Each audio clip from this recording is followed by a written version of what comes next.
আসসালামু আলাইকুম, আমার নাম মোহাম্মদ ইয়াসিন আরাফাত। আর গত ভিডিওতে আমরা লুপের মধ্যে হোয়াইল লুপ সম্পর্কে জেনেছিলাম, আর আজকের ভিডিওতে আমরা ডু হোয়াইল লুপ সম্পর্কে জানব। তাহলে চলুন আজকের ভিডিওটি শুরু করা যাক। ডু হোয়াইল লুপকে এক্সিট কন্ট্রোল লুপও বলা হয়, কারণ এখানে আপনারা সিনট্যাক্সগুলো দেখতে পাচ্ছেন। এখানে সর্বপ্রথম দেওয়া রয়েছে ডু, এরপর হচ্ছে ওপেন কার্লি ব্র্যাকেট, এরপর রয়েছে ক্লোজ কার্লি ব্র্যাকেট, আর এর ভেতর রয়েছে স্টেটমেন্ট, আর ক্লোজ কার্লি ব্র্যাকেটের বাইরে দেওয়া রয়েছে হোয়াইল কন্ডিশন। তো প্রোগ্রামটি সর্বপ্রথম এই ডু এর কাছে এসে এই বডির ভেতর প্রবেশ করবে এবং সর্বপ্রথমই এই স্টেটমেন্টটি প্রিন্ট করবে। এরপর গিয়ে কন্ডিশন চেক করবে। যেহেতু প্রোগ্রামটি আগে স্টেটমেন্ট প্রিন্ট করছে, এরপর গিয়ে কন্ডিশন চেক করছে, যার কারণে এই লুপটিকে এক্সিট কন্ট্রোল লুপও বলা হয়। তো এখন মনে করুন প্রোগ্রামটি এখানে আসলো, এখানে এসে ডু এর বডির ভেতর প্রবেশ করলো, প্রবেশ করে এই স্টেটমেন্টটি প্রিন্ট করলো।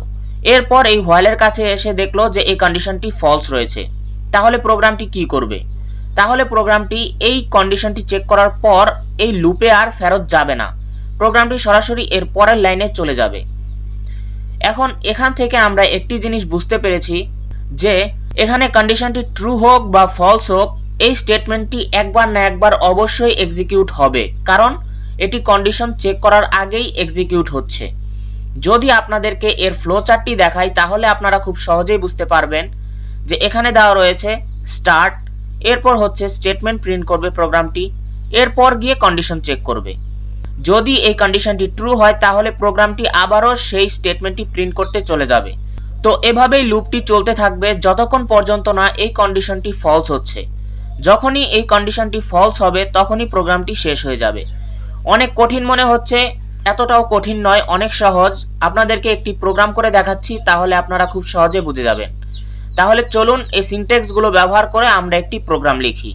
এখন প্রোগ্রামটি শুরু করার আগে আমরা সর্বপ্রথম সি প্রোগ্রামের যে বেসিক স্ট্রাকচারটি রয়েছে সেটি আমরা এখানে লিখে ফেলছি।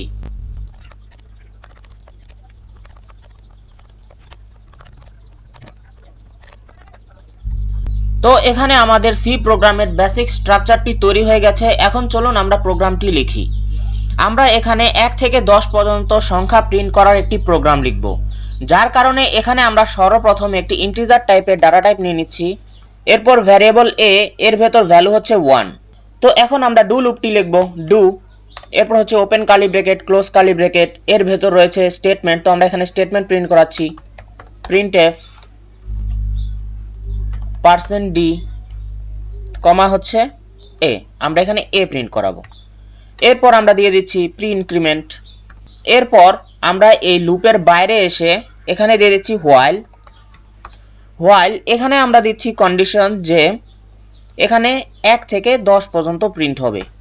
তো এখানে আমরা কন্ডিশন দিয়ে দিলাম, আর এর পাশে দিব হচ্ছে আমরা সেমিকোলন।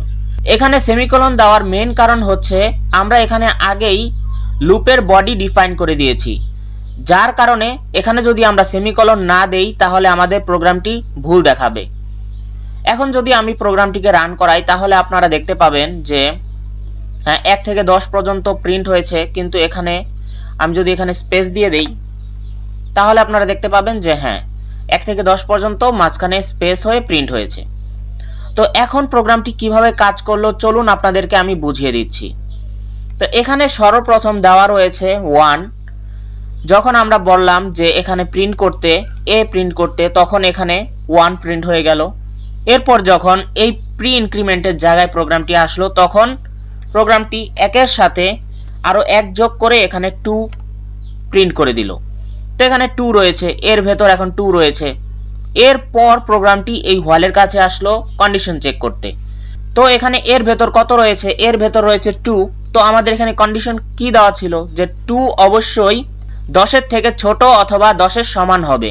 তো এখানে কন্ডিশনটি সত্য রয়েছে, যার কারণে প্রোগ্রামটি আবারও চলে গেছে ডু এর কাছে। তো ডু এর কাছে প্রোগ্রামটি এখন এর ভেতর কত নিয়ে গেছে? 2। তো যখন আমরা এখানে প্রিন্ট এ দিলাম তখন এখানে হয়ে গেল 2। এরপর এখানে আবার চলে আসলো প্রোগ্রামটি। তো এখানে প্রোগ্রামটি 2 এর সাথে আরো 1 যোগ করে দিল। তো এখানে হলো কত? 3। তো প্রোগ্রামটি এই 3 নিয়ে আবারও কন্ডিশন চেক করাতে এখানে আসলো যে 3 কি 10-এর থেকে ছোট কি না। এখানে আমি 3 দিয়ে দিচ্ছি। হ্যাঁ 3 অবশ্যই 10 থেকে ছোট, তার মানে কন্ডিশনটি ট্রু হয়েছে, যার কারণে প্রোগ্রামটি আবারও চলে গেছে ডু এর কাছে। তো এভাবেই লুপটি চলতে থাকবে। যদি মনে করুন এখানে 10 প্রিন্ট হলো, এরপর প্রোগ্রামটি এই প্রি ইনক্রিমেন্টের জায়গায় চলে আসলো। তো এখানে কত রয়েছে 10। তো প্রি ইনক্রিমেন্টের কাজ কি, এখানে আবার 1 যোগ করে দেওয়া। তো কত হলো, এখানে 11 হলো। তো প্রোগ্রামটি এই 11 নিয়ে আবারও এই কন্ডিশনটি চেক করাতে চলে আসলো। তো এখানে কত হলো, এখানে হলো 11।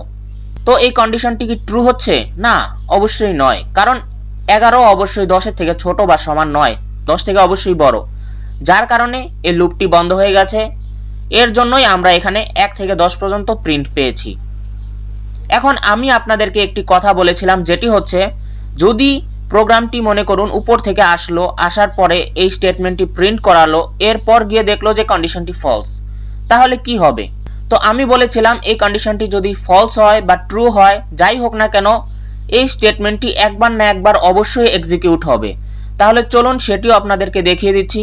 তো মনে করুন এখানে আমি দিয়ে দিলাম 0, যে কন্ডিশনটি হচ্ছে সকল এর মান 0 থেকে ছোট হবে। তো এখন যদি আমরা প্রোগ্রামটিকে রান করাই তাহলে 1 প্রিন্ট হবে। হ্যাঁ, 1 প্রিন্ট হয়েছে, কারণ এখানে প্রোগ্রামটি আগে প্রিন্ট করেছে, তারপর এসে কন্ডিশনটি চেক করে ফলস পেয়েছে, যার কারণে এখানে আগে থেকেই 1 প্রিন্ট হয়ে রয়েছে। যদি আপনাদের এমন কোনো কাজ করতে হয় যেখানে আপনাদের কোনো কন্ডিশনের উপর নির্ভর না থেকে একটি কাজকে এক্সিকিউট করাতে হবে, তখন আপনারা ডু হোয়াইল লুপ ইউজ করতে পারেন। তো আজকের ভিডিওতে এই পর্যন্তই। আশা করছি এই ভিডিও থেকে আপনারা কিছু হলেও উপকৃত হবেন। আর যদি আপনারা সি প্রোগ্রামের এই ফুল কোর্সটি করতে চান তাহলে অবশ্যই সাবস্ক্রাইব করে আমাদের সাথেই থাকবেন। আর যদি এর থেকেও অ্যাডভান্স কিছু আপনারা শিখতে চান তাহলে অবশ্যই আমাদের ওয়েবসাইটে ভিজিট করবেন। ওয়েবসাইটের লিংক ডিসক্রিপশনে দেওয়া রয়েছে। আসসালামু আলাইকুম।